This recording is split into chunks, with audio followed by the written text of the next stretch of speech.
What's going on, everybody? My name is Cody Thixton, and this is Interesting Podcast, coming to you live on February 28th, 2026 for episode 122, where tonight we have a very special guest. And now, it is an absolute privilege to introduce to you guys Skylar Hope. Hey! What's up, y'all? How are you doing tonight? Better now that I'm home. Not at the pizza restaurant anymore. Ooh. Now we can focus on what really matters, wrestling. That is awesome. Well, let's just start off for everybody who maybe doesn't know you. Maybe you can introduce your name, where you're from, and how long you've been in pro wrestling. All right. Well, I'm Skylar Hope. I'm from Robbinsdale, Minnesota, and I've been wrestling. I've been training for 2 years, and now I've been active for the past 1 year. So, yeah. Okay. Interesting. So, what got you into professional wrestling? When did you start watching? I started watching when I was pretty young, maybe like 9 or 10 years old. My next door neighbors, they had the SmackDown versus Raw games, and they would let me come over and play it, and that's how I got sucked into wrestling. Because I don't know, it was I don't know, there was just something about it, and just being able to just seeing everyone just beat each other up, and I don't know, all the fun characters. The one that like really drew me in was the Undertaker. I thought he was just the coolest person at the time. Yeah, that is so interesting. So you just brought up playing the SmackDown versus Raw games. Did you ever like create a character, and do you remember like a specific character that you created? I'm trying to think. Definitely a few creative characters where like I basically made myself, and like, the self insert basically. There's 100 of those, all across the various SmackDown and Raw games or SmackDown versus Raw games I would buy for myself. But yeah, I don't know.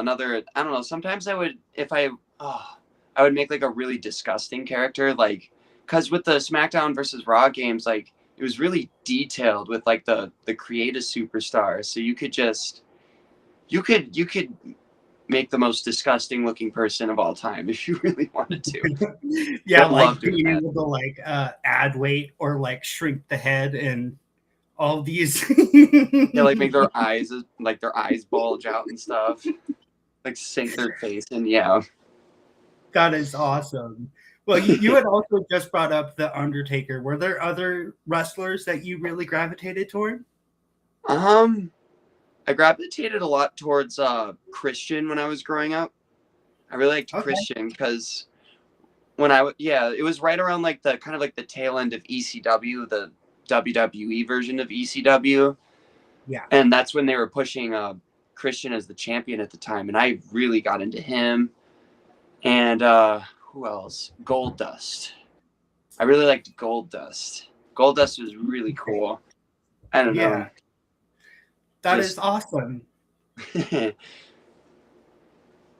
Yeah, so like, do you remember your first time ever going to a pro wrestling show? The first pro wrestling show I went to, honestly, I didn't really get the opportunity a lot as a kid to go to live wrestling shows. So the first time I went was when I was an adult. There's this independent promotion called First Wrestling out in Minnesota, based out of Minneapolis, and they do some shows in like Wisconsin and stuff too. But the first ever show that I ever went to, they host this event called it used to be called WrestlePalooza, and they would throw it at First Avenue in Minneapolis, which is the legendary Prince venue. And I think it was like June of 2023 was the first live wrestling show I ever went to, which honestly is like crazy late, but I don't know. I was mostly just like a person that watched at home and like on YouTube and Peacock and what have you. But yeah, it was First Wrestling. WrestlePalooza was my first ever live wrestling show that I saw. That's really cool. All right. Well, before we actually dive into how you came up with your character, how would you kind of explain to people, like, what is the Skylar Hope character? That is a good question. I mean, in a lot of ways, I feel like I'm still kind of figuring it out. But in my mind, you know, have you ever seen the show Rick and Morty? Yeah. Oh, man. So I think there's like a season 3 episode where like Rick and Morty's like their negative, like parts of like their personalities like get like sucked out of them. And for me, I feel like Skylar Hope is like all of like my like worst and most negative traits just like sucked out of me and then like crystallized into like a person. And that's who Skylar Hope is, I think. At least for now. Okay. Well, I know when I've talked with other professional wrestlers, the kind of formula, so to speak, to come up with your character is like 2 of your favorite wrestlers with also added certain aspects of your personality. Like, is there anything that you've kind of brought to the surface as far as your personality goes that really aligns with your character? I guess maybe like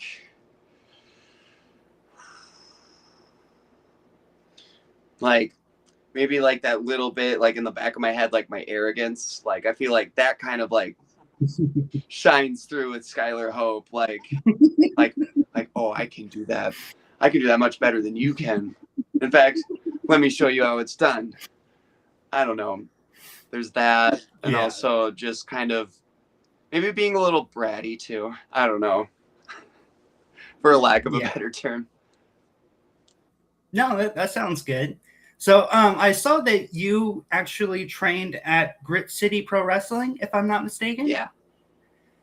Yeah, where is that actually at? I haven't heard of that. That's in pro wrestling. South Tacoma.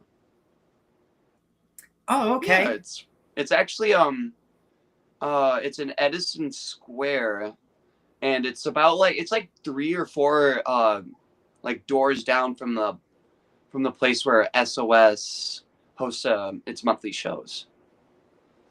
So it's like basically in the same place. I don't know if you've ever been to an SOS show, but it's like just a few doors down. No.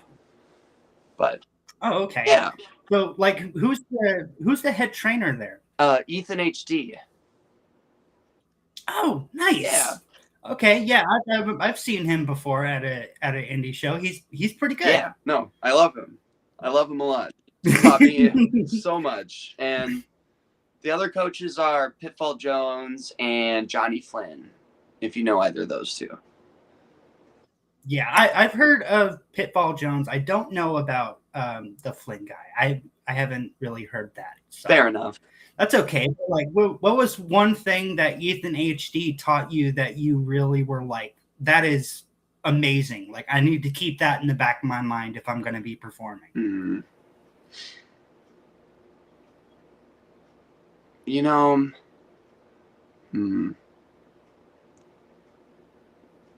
know, one of the things that like this maybe isn't like a specific like quote, but like what like the thing that really like to answer your question, basically like I'm trying to like find the words for this, but like he really taught us to like kind of like be like on our toes a little bit when we're wrestling, like to be fully aware, to like, you know, just kind of like not like turn off your brain, but like to turn off like the overthinking and to just like to be in the moment. And I don't know, and just him like teaching us and incorporating that in so many little ways with, you know, the way that we throw our lines, the way that we plan our matches, the way that we wrestle our matches too. Like, you know, less is more, I guess. Yeah, you know what? Actually, that is something that he said.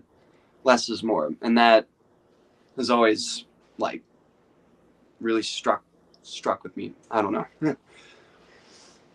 That is really cool. So, like, can you kind of like go throughout your first day at training, and like how were you feeling that day before you actually stepped in the doors? Oh man, the first day of training probably was a little bit more like negative, probably compared to some other people's, because I don't know. The first time that I went to training, like I was so nervous. I was so like anxious that like I actually like threw up like an hour into practice, and like my body was also so really not used to like the intensity of like the cardio of like, you know, just constantly like getting up and down, up and down, up and down with like the bumps and stuff. Yeah. So the first day I went in, like my brain was mostly like I was thinking about like, you know, like I just need to try this. Like if I fail today, like it's okay, because at least I can say that, you know, I did like one day of wrestling training. I can say, you know, it was hard as fuck and I couldn't do it. And honestly, like it borderline was like I threw up the first time and I sat out the rest of class, and I didn't really know if I was going to come back the next week, but I just kept showing up anyways. And yeah, that's how the first day went. Yeah. That is awesome. Well, I know I've also heard from other professional wrestlers that persistency is key. And just like you had said, like you kept showing up and whatnot. So like how long into your pro wrestling training was that Ethan HD came to you and was like, I think you're ready? Ooh. Like ready to like start taking bookings and stuff like that. I was probably like a little over a year after I started. Like before then, like Okay. Pitfall, because Pitfall is the booker for SOS, and then Ethan is the head coach for Grit City. And Pitfall let us do like a couple like battle royal appearances like across like 2024, but it wasn't until I think like February or March 2025 that Ethan HD, he told me I was ready. Yeah. That is so interesting. So like even when you were going into that battle royal situation, were you really nervous for that first appearance? Oh yeah, big time. That I think it was Bumper Mania 2024 was the first one. That was definitely nerve-wracking, but yeah, it was fun. I don't know, got to just work with familiar people, and I don't know, everyone was kind. It was fun. yeah.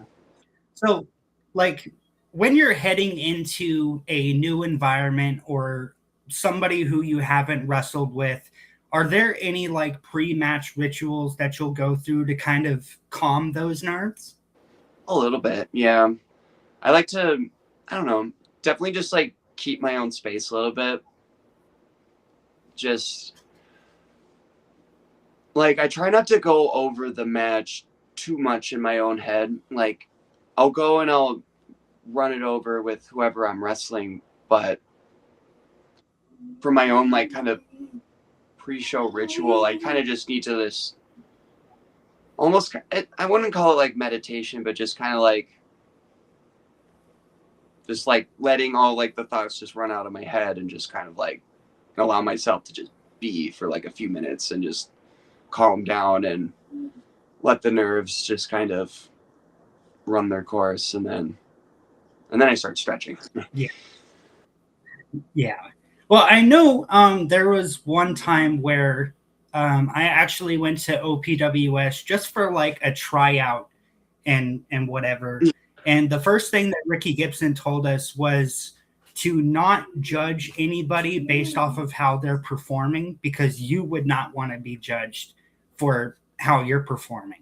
So like, was there that aspect that was kind of taught to you guys about like when you're going out there and you're performing in front of a crowd, don't worry about the judgment that you may receive, just do your best? Absolutely. Yeah, no, like they always try to tell us like, you know, don't overthink it. Like, you know, like the crowd knows a little less about like what's going on in that ring than you do. So like if like a mistake is made or like certain spots or other things that like you're trying to do don't get done, like the crowd might not know otherwise, and honestly they might like it. So just keep it pushing. And and shit happens too, like the literal best of the best, they fuck up at like SummerSlam and WrestleMania. So at least we don't have millions of people watching us. Yeah, that is really interesting. So is there like a specific aspect of professional wrestling when you're performing in front of a crowd that you mostly enjoy?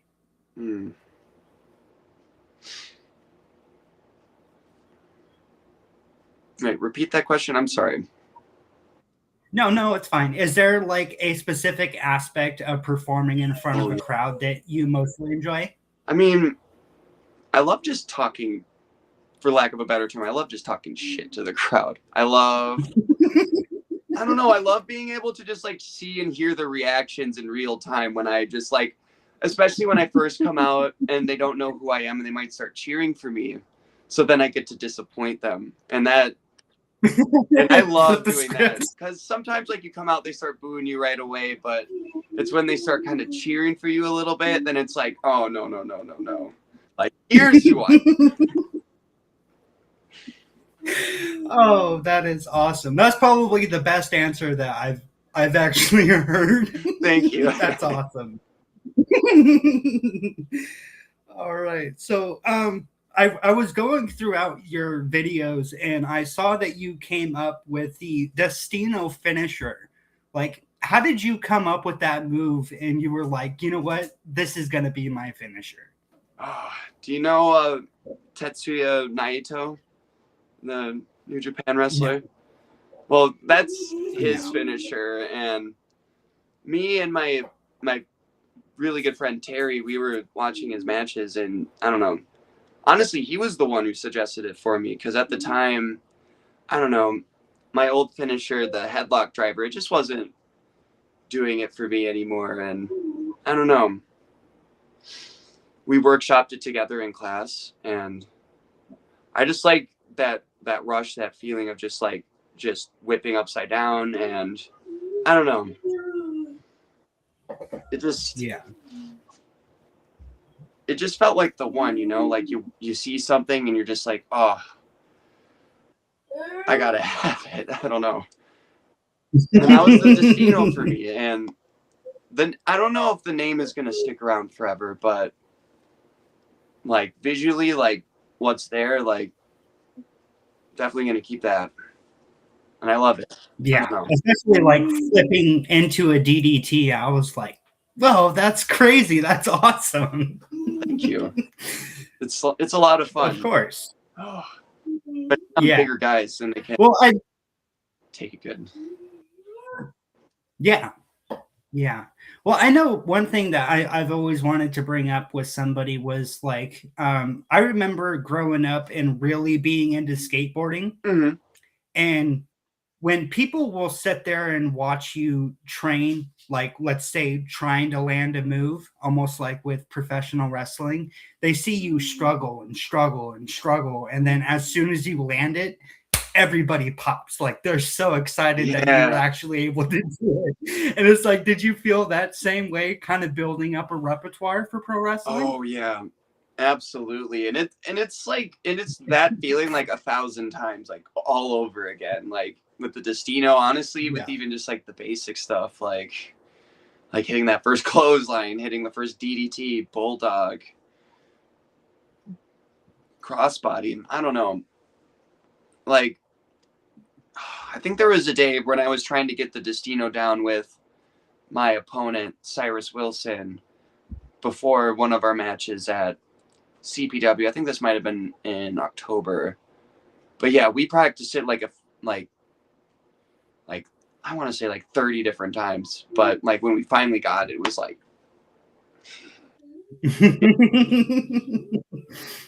that is awesome. So you just brought up Silas Mason, and he's the current NWA champion. Oh no, I meant Cyrus Wilson. I'm sorry. Oh no, fine. Okay. I don't know about no problem. Who was the guy, the NWA world champion? Silas Mason. Oh. Yeah. Yeah. No problem. I'm no sorry. problem at all. No, you're all good. No problem. So, how did you feel the 2025 year was heading into 2026? I mean, I'm feeling good. I'm hungry for more. And that's kind of 2025 was like a year of firsts. So many firsts. And I am ready for 2026 to be a year where like I just get more comfortable with everything. Just traveling and working different opponents, people that I'm not used to, different styles that I'm not used to. I don't know. Yeah. 2026 is the year of diversifying, I suppose, and getting more comfortable. No, that's really cool. Well, I wanted to ask you about like the difficulty of getting the crowd hyped. And I know a few minutes ago you had brought up that you like to kind of lessen that hype. But like whenever you're facing with an opponent where you're the heel and they're the baby face, how is it kind of working with that opponent and being like, at this point, you could get the crowd hype because maybe they don't like me or whatever? Yeah, I mean, it's all about like just like raising the crowd's hopes up just enough. Yeah. And then like, that first time, like you really take the ship down. But then, as time goes on, like as they see you just like me just like beating on the person that they love, the person that they want to see, kick my ass, and when you're really just letting like the misery soak in, and that's when like the crowd starts to like come back up for my opponent, and then at that point you can kind of just like you can like really feed off of it. Like it's like a bartering system with the crowd a little bit. Like I give them something and then they give me something back, or give us something back, I should say. And then after that point, then we give them something a little bit more, or a little, no, never less, but I don't know. Yeah. Well, I mean, that kind of connects to my next question because, like, I could feel where probably being a wrestler, you don't want to go full force all the way through the match. There has to be these ebbs and flows for the crowd to really be able to get built up or be brought back down. Mm-hmm. And like, have you ever felt like there's that pressure heading into a match? Yeah, definitely. Sometimes. I mean, there was a match I had with Danica Della Rouge called like RWA. It's out in like Aberdeen, Washington, and it was storming that day, and it was in the match right before ours. The power goes out, but it was in like this convention center, and all the fans like they pulled out their phones and they like and they lit up the whole arena. So I suppose like with that specific scenario, like everyone just had like the biggest shit downer moment. Like the fucking power went out in the middle of the show. So going out before that, like, I don't know, that felt like a lot of pressure. Just like, oh fuck, how are we gonna make these people happy now that like, there's no heat or lights on, and like you can hear the thunder and the lightning and shit. And I mean, they like the show anyways. Honestly, they were the ones who kind of saved it. But and that's also the thing, like this, the fans will, I don't know, their participation is so integral, and like, yeah, it feels, there's a lot of pressure trying to make people happy, especially since their energy and their presence and their participation is the lifeblood of what we do. So yeah, definitely. Yeah, I know. I was watching Jake Logan earlier on TikTok, and he had one of this random wrestler. Like, we didn't see him, but we could hear him, Mhm. and he was like, "You know what? Like, one of these days, we got to have a one-on-one." Have you ever had that conversation with another wrestler where you're like, "I would love to face you one day"? Absolutely. Absolutely. Definitely. Yeah. I'm just trying to think. Like, definitely, like a few people, like Yeah. friends, some No. people in No. the scene. Like, yeah. Um, Okay. Zay Perez is one of them. That would be awesome. That'd be a really fun one-on-one match. And we've talked about it in the past, but who knows when that'll happen.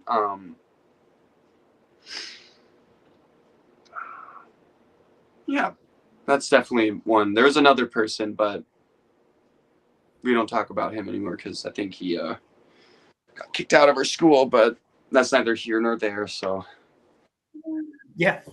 No problem. No problem at all. Well, I actually wanted to talk to you about SOS Pro Wrestling Men in Tights, and you were facing Matt Brannigan. How did that match go? ooh, that match was really fun. I don't know. He kind of took a little bit of the lead on that match, but that was, I don't know. I think that was like the first singles match I had in SOS. So it was really fun to work with Brannigan. He, I don't know, did a lot of character stuff. I don't know. I feel like he gave me like a good opportunity to kind of like let my character shine and like in tandem with his. And I don't know. He showed me what like a good wrestling match could be without like doing a whole lot of technical stuff. And the crowd responded accordingly, and it was really fun. That is really awesome. Well, I know last night I was sitting there and I was talking with Jackhammer, and one question that I wanted to ask you that I also asked him was, what do you think are the aspects that should go into a match to make it a not just a normal match, but a good match? Like stakes, like what just like all good and great matches, like even if it's like kind of like smaller stakes, but just like a good reason to care, like something's gonna happen, if if this person wins or that person wins, or like the implication of like a bigger person beating down on a smaller person, but then like the smaller person like just being able to like get their comeuppance on like the person beating them down, or like the quicker, faster person being able to outsmart and outwit the big, the Goliath, essentially, like Yeah, even just like in the little things, like there should always be stakes in a match. And yeah. yeah, I don't know. Instead of just two random people, I mean, sometimes those are stakes in and of itself, but it all just depends, you know? Well, that is really cool. I know I wanted to bring up to you Combat Pro Wrestling. Is there anything that they do with their shows that you really like about performing for that company? Hmm. I like I like that they're the company that is the least amount of time to drive to. They're not very far from where I live. And but one aspect that I really like is the booker for that show, Marcus Erics. I don't know, he really listens to us, and it gives us chances. Like he doesn't, let us pitch him a bunch of crazy ideas, but I don't know, I'm just kind of Yeah. like me and like a lot of like my fellow like people that I train with, like just giving us the opportunity to like wrestle each other in front of a crowd, and I don't know, just kind of find ourselves a little bit, Okay. I guess. Well, have you ever seen the movie The Wrestler in 2008 with Mickey Rourke? Yeah, yeah. Okay.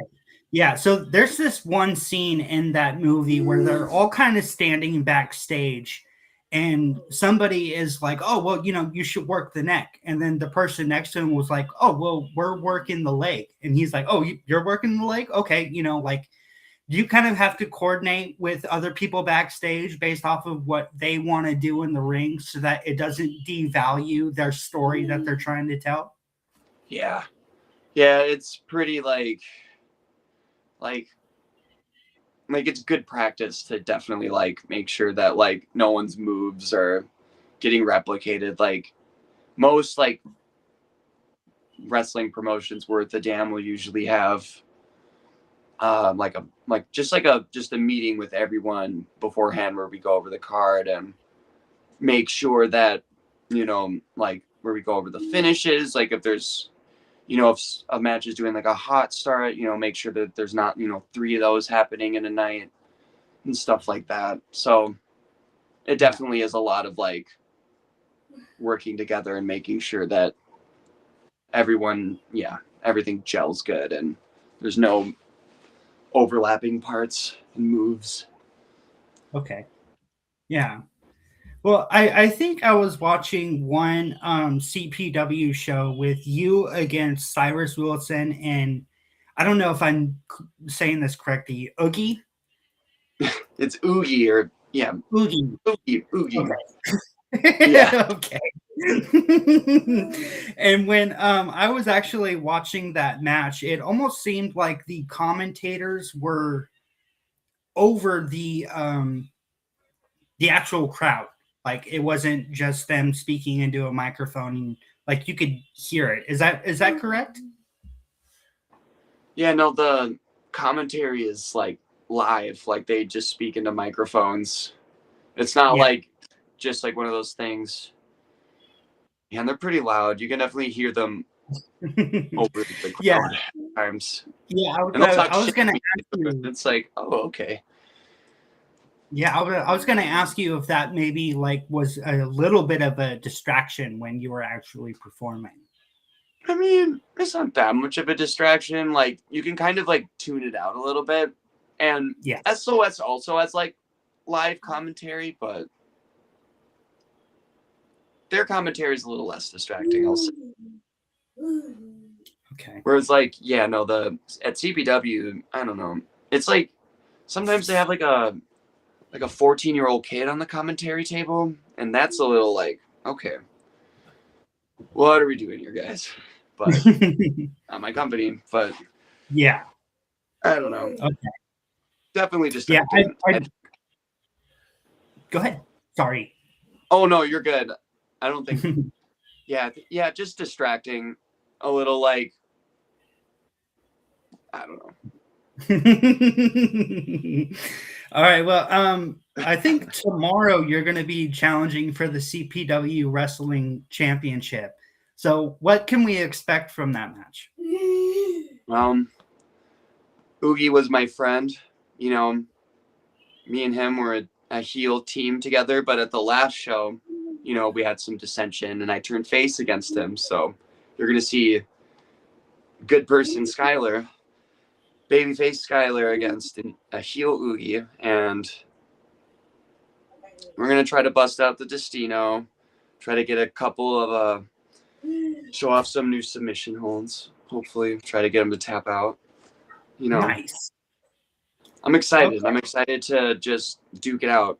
I think we're gonna get a good amount of time to wrestle. So, yeah. So here's a question. So, like, do you think that maybe one aspect that needs to be integrated more into matches is actually submissions?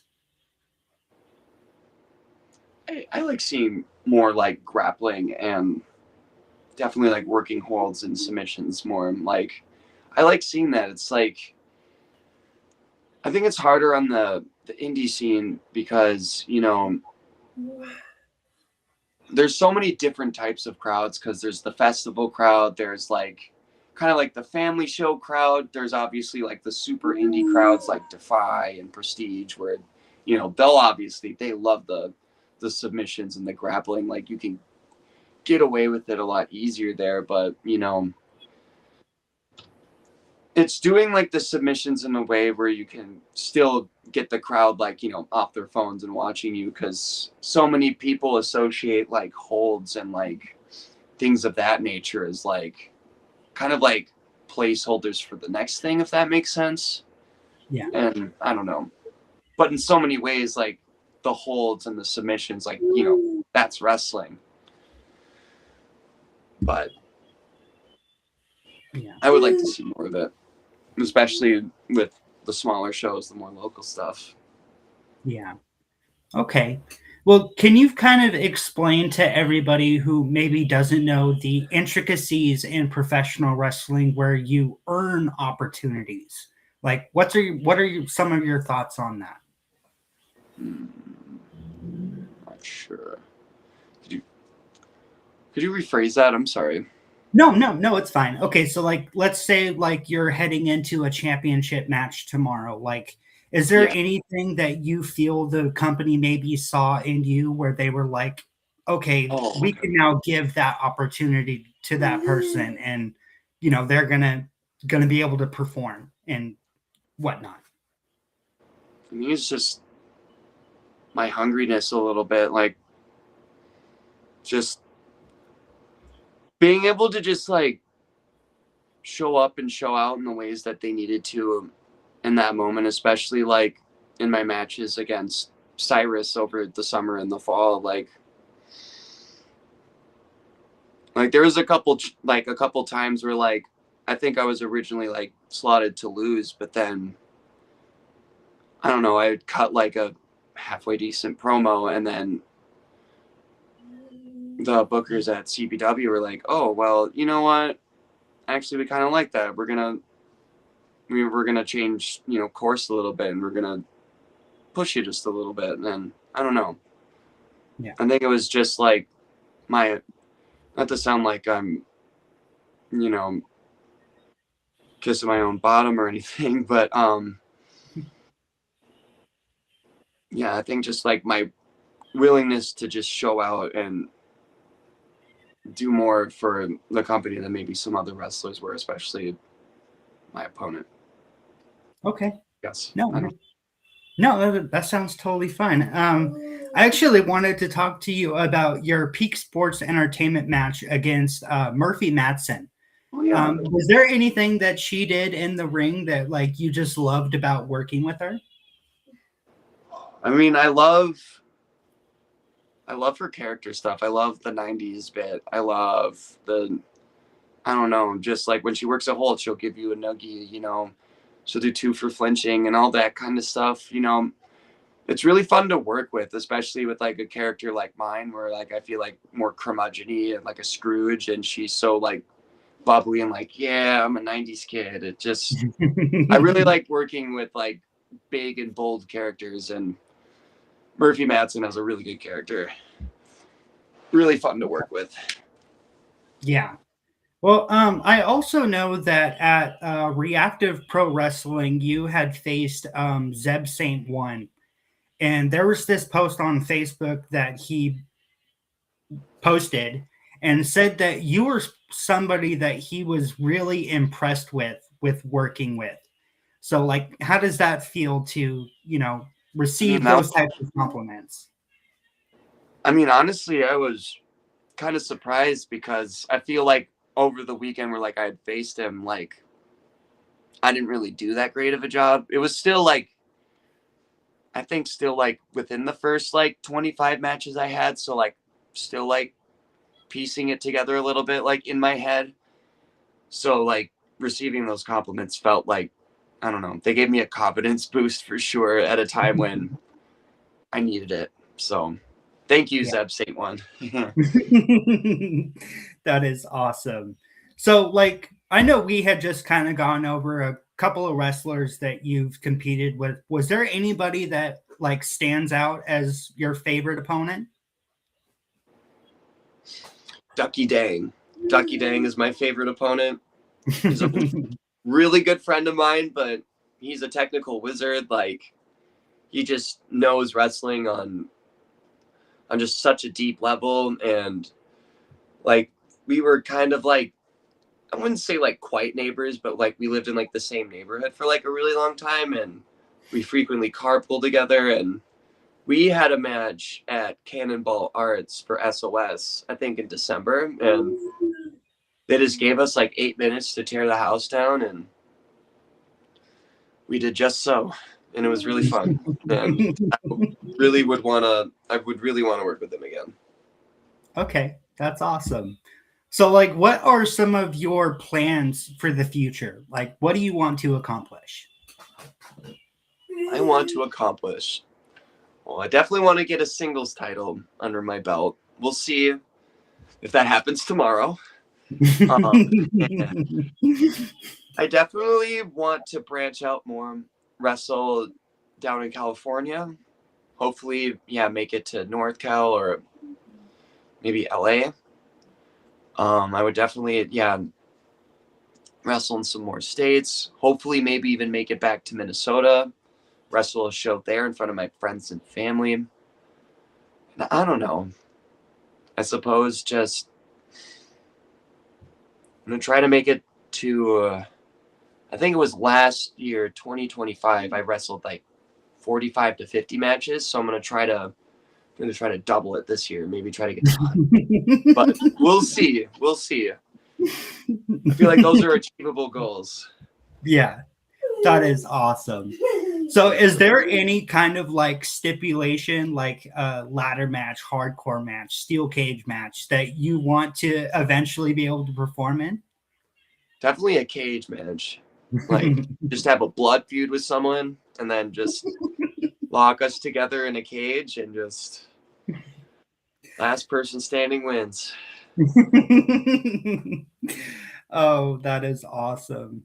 Well, I know you kind of touched a little bit a second ago about what you want to accomplish in 2026. Are there any other goals that you have in mind?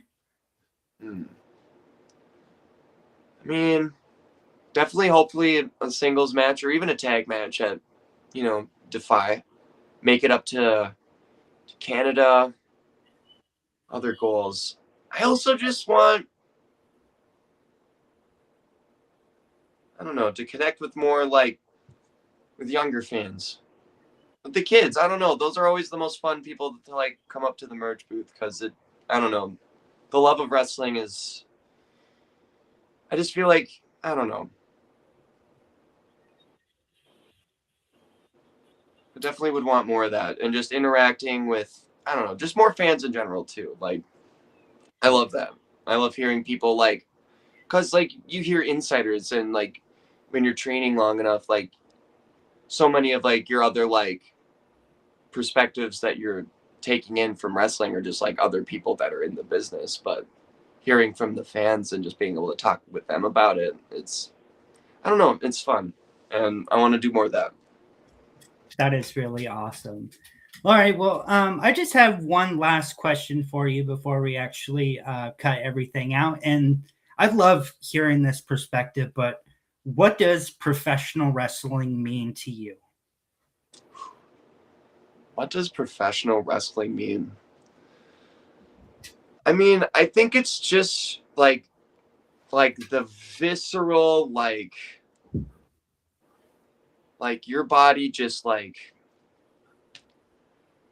gosh, how do I say it? But just like the act of like just using your body and I don't want to say it like weird, like trying to dominate your opponent, but like just like using your body in such a way that it's like you're using it as as a tool, as a weapon, as a canvas, as like a showcase of art. Like it is a little bit about like, especially in amateur wrestling, like it is about like beating your opponent, but professional wrestling for me is just like the using of your own body as just like both the canvas, the art brush, and the artist wielding both those things. And I think that's professional wrestling for me a little bit. Well, that is freaking awesome. Well, I cannot thank you so much for actually allowing me to sit down with you and just pick apart your mind when it comes to professional wrestling. It It was a lot of fun. So thank you. Thank you. This was fun. Great way to spend a Saturday night. All right. Well, I hope you have a very, very good night. And I hope one of these days I can actually see you at a indie show locally. That would be awesome. And yeah, you have a great night and have a great weekend. All right. Thank you so much. Have a good night. Of course. Well, all right, you guys. So that was Interesting's podcast interview with Skylar Hope. Make sure to hit that like, subscribe button, ring that notification bell so you guys get notified whenever I upload content. Make sure to go and follow me on social media at CodyT503. That's Twitter, Instagram, and TikTok. I hope you all have a very, very good night. Catch you guys.